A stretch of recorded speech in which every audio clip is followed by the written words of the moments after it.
All right, hello. Today we're going to be looking at weapons Marine Corps weapons as depicted in the game Squad from the perspective of me, a prior service Marine armor. I have a lot of hands-on experience working with these weapons, a little bit of experience shooting them, but as an armor, I have a lot of experience taking these guns apart all the way down to their base components and putting them together, fixing them when they have issues, and all of that. So today we're going to look at another one of my favorite guns right here, the M2 50 cal, the M2 Browning. I think everybody knows what this gun is right here, and we're going to look at the gun as it's portrayed here in the game, and we're actually going to look at it right here, kind of on the tripod, and I'm going to use the free look option here on the training range. Let me get my shadow out of the way so you can see it better. So yeah, so the M2 50 cal, the M2 Browning. M2 Browning is another one of my favorite guns, 50 caliber machine gun, and of course, for those who don't know, 12.7 by 99 millimeter, 12.7 millimeters, 50 caliber, half-inch diameter bullet. I believe it's about a 600 grain bullet, and it leaves the barrel of this. I think this is like a 48-inch long barrel, something like that. It leaves the barrel of this gun at about 3,000 feet per second.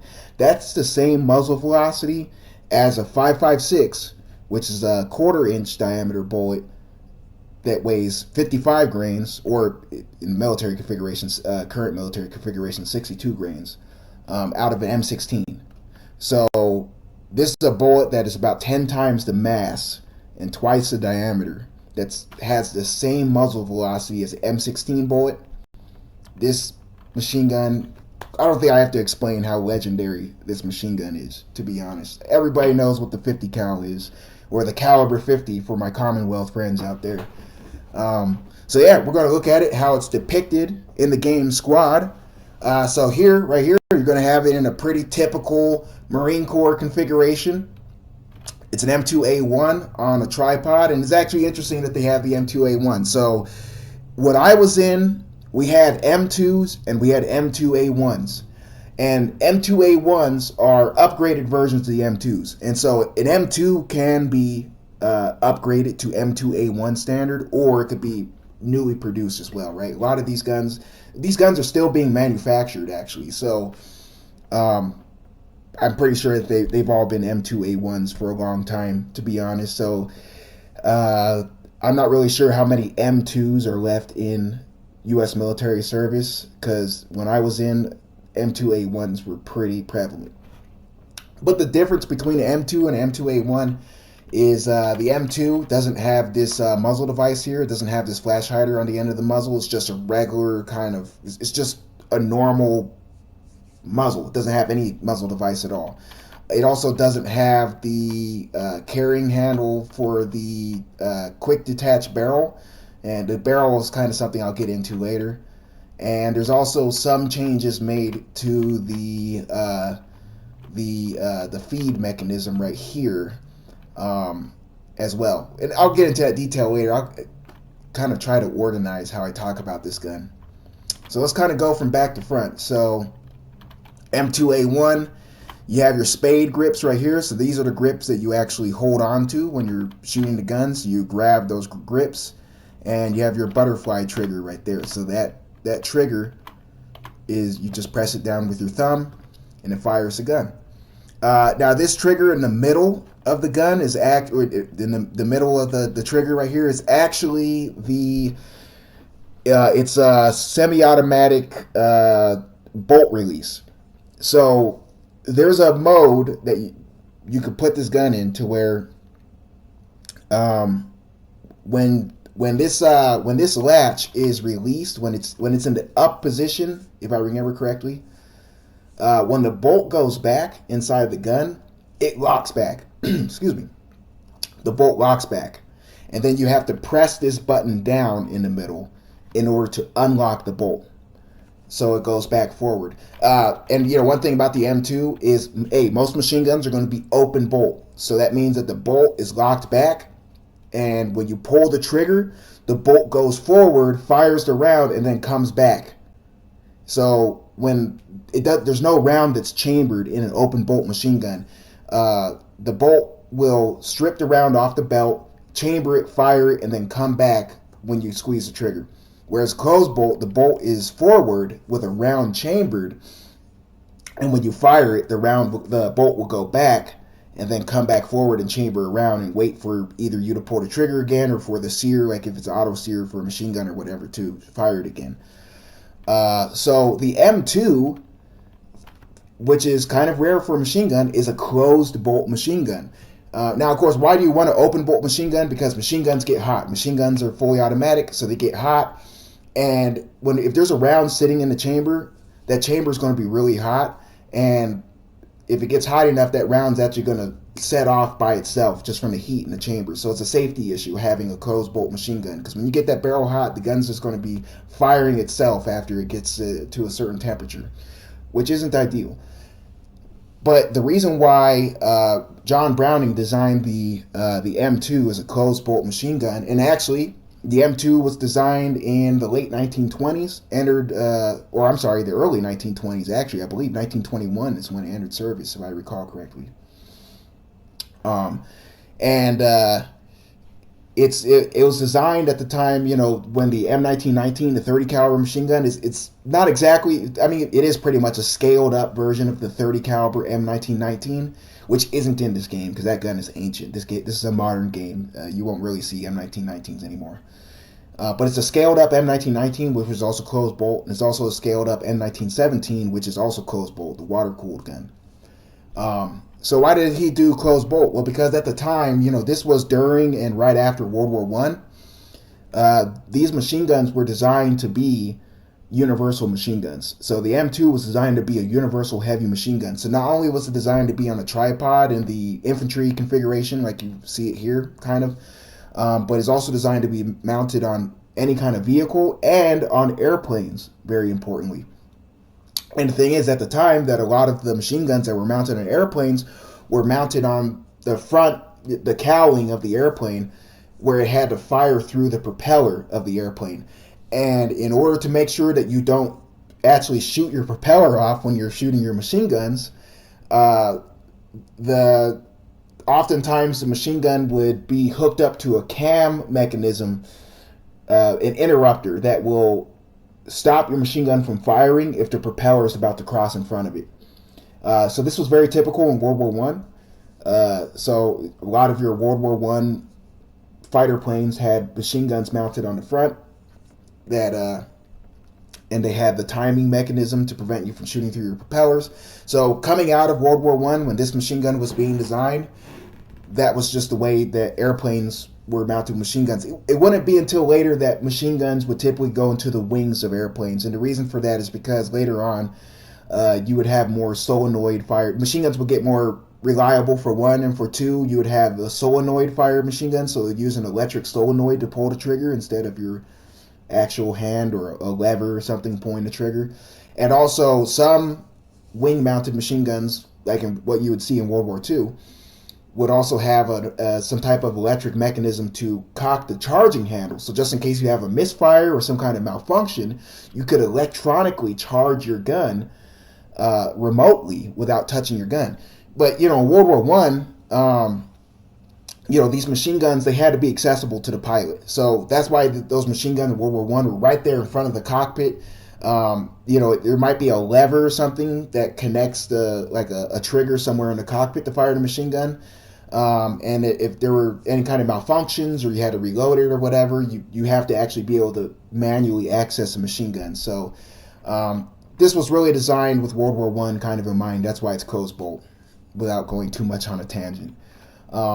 So as a closed bolt machine gun, if you want to lock the bolt back, you release the bolt latch back here, the button that's in the middle, and it'll lock the bolt back, and then you press that button to close the bolt. And that's kind of a semi-automatic fire mode in a way, and why would you want that? Well, you'd want it because when you're setting up a heavy machine gun on a tripod, it's actually quite an involved process. Now, I know in this game, when a squad leader is putting down the machine gun, like on a fob, you plop it down and you have your squad mates build it up. And it's usually pretty quick. because things move quickly, right? Like you're not going to be sitting there for 5 hours, drawing out a range card and all that. But when you're setting up a machine gun in a position, there's actually a lot of thought that's involved in that. You're going to set up a machine gun. You're going to draw out a range card where you're going to range different objects that's out here in your field of view.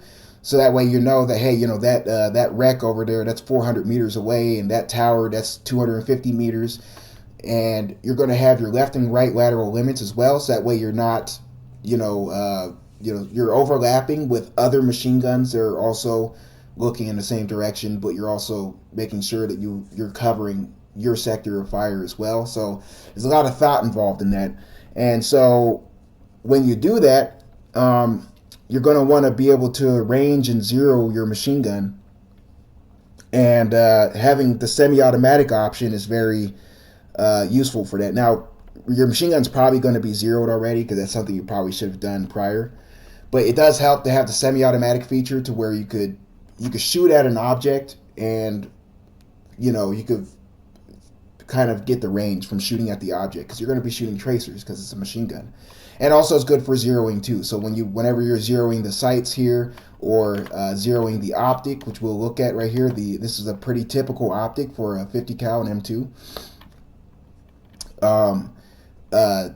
You don't want to have to shoot a bunch of rounds, especially 50 cal. I mean, these rounds are like what, $5 a round or something. I don't know how much the government pays for a 50 BMG, but man, if you go to a gun store to buy a box of 20 of these things, you're going to be paying like $150 just for ball ammo. Anyway. So yeah, it's nice to have semi-automatic. Now, when you have it in the fully automatic mode, there's actually, and it's not shown here, but there's actually a little. It's hard for me to explain. There's a little latch that's around this hydraulic buffer back here that you twist, and it keeps it down in the position you see here. And that's the fully automatic configuration. So the way this gun is set up right here is appropriate full auto. Now, one thing it's missing. Typically, the M2 did not have a safety, right? Your safety on an M2 is taking 50 caliber brass, a spent shell casing, and you wedge it in between the butterfly trigger right here and the buffer, and that's your safety. It prevents you from pulling the trigger. Eventually, they actually made a proper safety for the M2. Where it's like a little lever back here that slides back and forth, and it will block the trigger from being pulled. I believe for an M2A1, I think all M2A1s should have that safety, and I think a lot of M2s were retrofitted with that safety as well. So that is one thing that is missing from this that should probably be on this, because this does seem like a modern rendition of M2A1, and I just have to assume that they all should have that safety latch on it by now.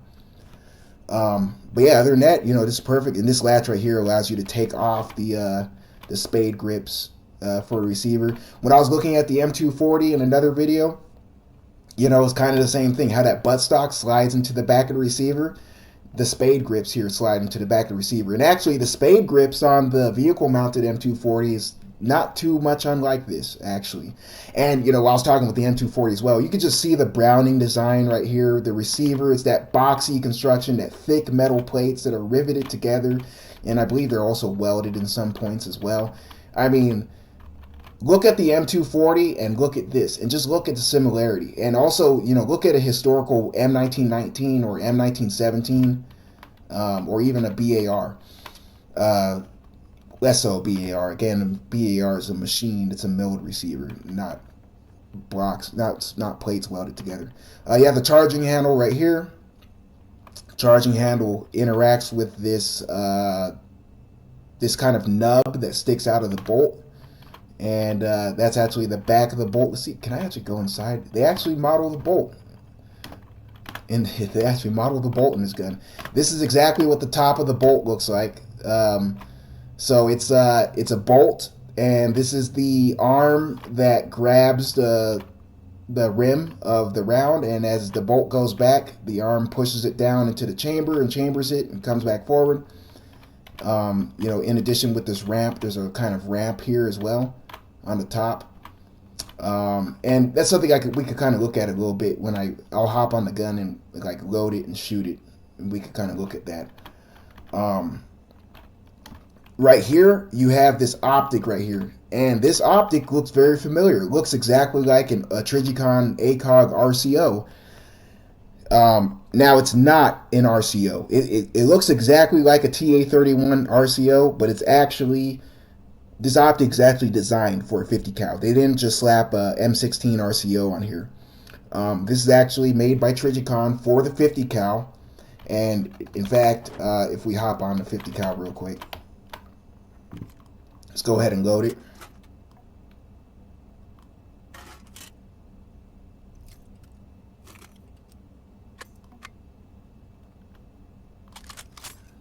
There we go. So yeah, if you look in there right here, it has a kind of SDO style reticle, but it's a reticle that is calibrated for 50 BMG out of an M2, and it's it's ranged appropriately for it as well. So it's it's optimized for use on a machine gun. So this is actually a proper machine gun optic, even though it looks exactly like a rifle RCO. I'm not sure if it's called the M150, but yeah.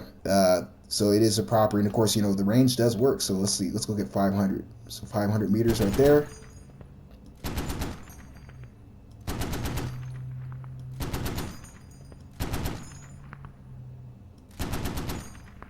Yeah, pretty much. That's how it works.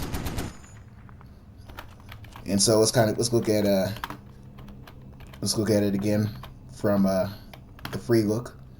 So yeah, you have the optic right here, and of course, the M2 wasn't designed with optics in mind.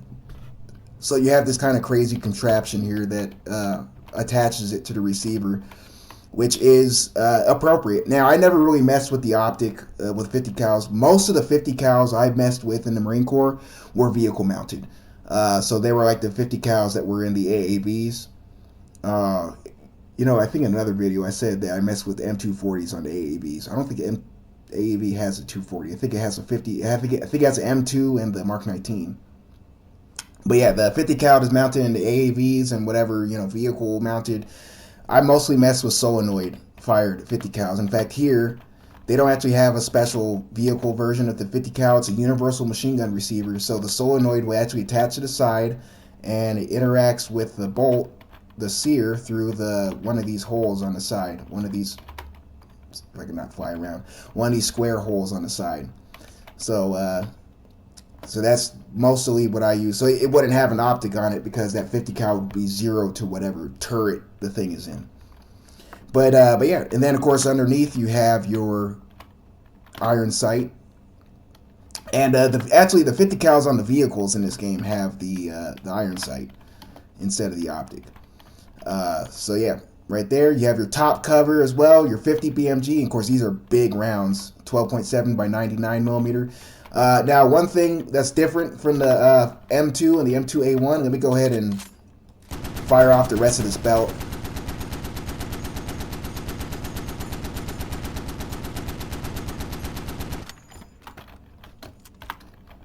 So one thing that's different from the M2 and the M2A1 are right here with the feeding mechanism.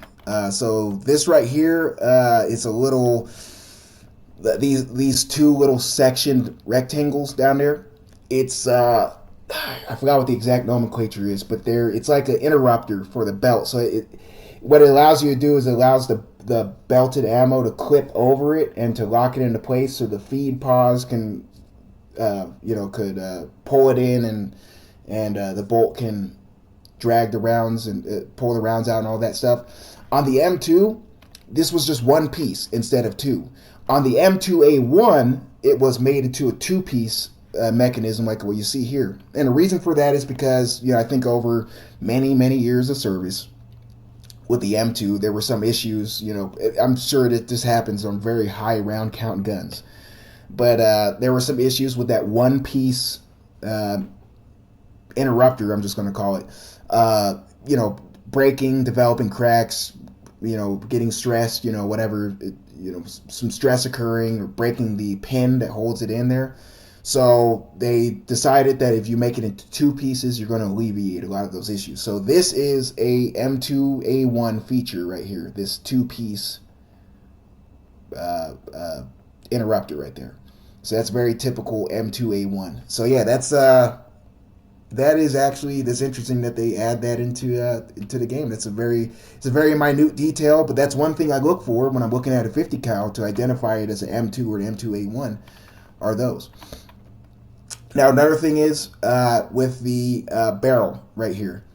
The barrel, the way the barrel attaches into the receiver on the M2, the barrel, you had to thread the barrel. You had to screw the barrel into the receiver, which is a big deal because the barrel is not only changeable, because, like any good machine gun, it's a quick detach barrel, but you also need to remove the barrel in order to move this thing around. This gun with the barrel in it weighs I forgot, 60 pounds, something like that.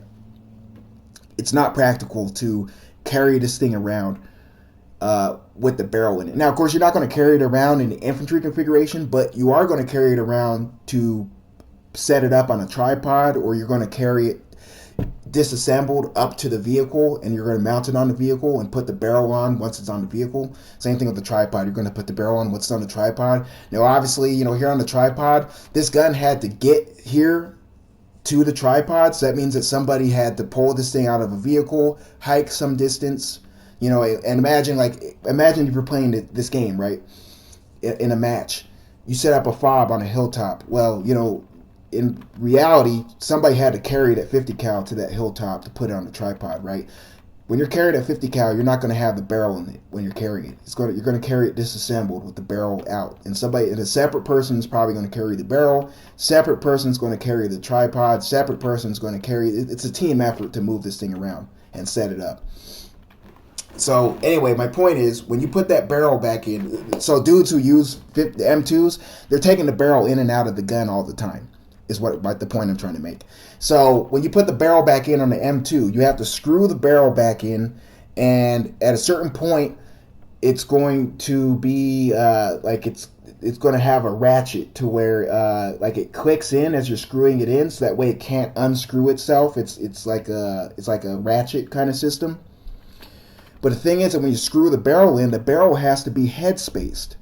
So when you're head spacing the barrel, and what headspace is, for those who don't know, when the bolt is closed, the cartridge needs to be all the way in the chamber without the butt end of the cartridge sticking out. And that's really important, because if any of the butt end of the cartridge is sticking out of the chamber and you fire that cartridge is sticking out, it's not supported by the chamber wall, so that brass is going to explode. And that's a bad thing on a pistol or a rifle when you're shooting it, because not only can you get pieces of shrapnel from the brass that could potentially injure you, the shooter, but you could also get the hot gases and whatnot in your face, so it's hazardous. People sometimes get injured when that stuff happens, and it can also damage the rest of the gun too, the receiver. Well, that's bad enough on a pistol or a rifle. With a 50 cal, with how big these rounds are, that could kill you. When I went through armory school, they were actually telling us that a certain number, it's like a single digit number of soldiers and Marines every year get killed by firing a 50 cal that's not properly head spaced, out of battery detonation. I don't know how true that is, but it certainly scared the shit out of us, so that made us really take head spacing the gun very seriously. So when you screw that barrel back in, you have to screw it in until it clicks, and then you have to screw it in a certain number of clicks, and I think it's a whole thing. You screw it in, you headspace it, and the headspace gauges are actually part of the equipment that's issued with this gun. So when you set this gun up on a tripod, you're going to headspace the gun. You're going to use a gauge to headspace the gun. That is actually an operator level task right? Typically, head spacing and stuff like that is something that you would never do on a rifle or anything like that. That's stuff that us armorers might worry about. We have gauges for head spacing and stuff for rifles and pistols and machine guns and whatnot. As the shooter, as the operator of the weapon, you would never have to worry about that. But with a 50 cal, because you're taking the barrel on and off the gun all the time as part of your daily tasks, that is an operator level task for the 50 cal. So those headspace gauges is part of your equipment as a 50 cal gunner. If you're on a vehicle or whatever, if you're assigned to a 50 cal machine gun. So making sure it's properly headspace is very important. So I mean, there's a whole thing where you screw the barrel in, and then you have to you count 7 clicks or 14 clicks. I forgot what it was. It's something like that. And then you check the headspace, and it's a whole thing. And if you're in a hurry or you're being careless or whatever, you could easily put the barrel in out of headspace, have it out of battery detonation. And like I said, on how big the 50 caliber round is, if you have it out of battery detonation with that thing, that could kill you when you shoot the gun. This gun will blow up and it could kill you. So it's extremely important that it's headspaced. You know, I'll see guys, at least pictures and videos of guys, they'll have the headspace gauges, you know, like safety wired somewhere on the gun or on their gear or whatever, because they're always doing that, because you're always breaking this thing down. Whenever you move this gun, you're breaking it down. So with the M2A1, you know, after I got done on a 10-minute tangent, with the M2A1, the barrel is self head spacing. So you head space it once, and then the barrel will click in and out of the receiver properly, without you having to do it every time. Now, I think you still check headspace just to verify every time you do it, but the mechanism has changed where you don't have to screw it in and out every time. You could slide it in and out. Now, it's been a long time since I messed with the M2A1, but you could tell, you know, right here, when it has this slot right here in the heat shield, that's kind of like what the there's like a, I don't want to call it a cam, but for lack of a better word, I'm going to call it a cam for now, that kind of indexes on this thing. And so the cam slides in here, and then you twist it and push it back to lock it in, and then you could pull it forward and twist it to lock it out, and that's how it kind of you do your self headspace and everything like that with that. So this is an M2A1 feature. The M2 has just a normal heat shield. It doesn't have this slot in it. So that's how you could tell the difference between the M2 and the M2A1. Another thing is with the muzzle device as well, the flash hider. M2 does not have a flash hider. It's just a straight barrel, and it has a muzzle and a machined crown at the end. It does not have any kind of muzzle device on it at all. You might sometimes see an M2 with a cone-shaped flash hider. That's a bolt-on flash hider. It's not threaded onto the barrel. So at the M2A1, this is actually threaded on. The barrel has threads that are machined onto it, and this screws onto the barrel. With the M2, there's no threads on the end of the barrel. So if you do see a cone-shaped flash hider on the end of the M2, that is a clip-on, like a clamp-on thing. It just clamps around the barrel. I've never actually seen a cone-shaped flash hider in use. I get the feeling that the U.S. doesn't really use those. We might have used those like back in World War II or whatever. Sometimes you see allied countries use those, but I've never seen those cone-shaped. I don't know why people don't use it, or I just don't see people using it, to be honest. I don't know if it's because people lose them, they just disappear over time. But anyway, M2A1 has this flash hider. So the barrel's threaded at the end, and this flash hider screws onto the barrel. Now, one thing about this where they don't really have depicted here is the prongs here on the flash hider is actually, they're not perfectly straight out. It's actually follows a little bit, just a very, very a nuanced kind of twisting motion, or twisting kind of angle. And the reason for that actually is because this flash hider is self-tightening. So unlike a lot of muzzle devices, like for example the flash hider M16, it screws onto the end of the barrel. And the reason why it stays on the barrel without coming loose is because, well, one reason is because you torque it on to a certain torque spec, but also because there's a crush washer. You tighten it onto that crush washer, and the crush washer will keep it from unscrewing itself. But the M2 doesn't have such a thing. So with the or the M2A1. So with the M2A1, the I guess the ports on the flash hider are actually angled slightly to where when you shoot the gun, the muzzle blast coming out in these gaps right here in the ports will actually cause the muzzle device to twist itself even tighter. And it's actually a fun trick you could do. You could thread the muzzle device on just slightly on the barrel, and then you fire around, and it will screw itself on as you're shooting it. And of course, if you already have it tight, it's just going to make itself really tight. Which not, I mean, it'll be too tight for you to take off by hand. But when you remove this flash hider as an armor, you're going to be. I don't really see any situation where an operator would remove the flash hider. But as an armor, if we have to remove the flash hider, we're going to put this thing on a vise, and we're going to use a big ass wrench to take it off. So how tight it ends up being doesn't really matter. It's also going to be carbon locked and everything too. So you're going to use tools to remove it anyway. But yeah, this thing is actually a self-tightening kind of flash hider with the way it's designed. They don't have that geometry here in the game. Like these ports are just kind of straight. I mean, it's such a minor detail, but but that is kind of a fun little factoid right there. But yeah, pretty much that's the M2A1. Right here you have the tripod. Just a standard M2 tripod. Hey, this is the same tripod that the like the Mark 19. Where's that Mark 19 at? This is the exact same tripod that the Mark 19 is on, and I'm going to do the Mark 19. And that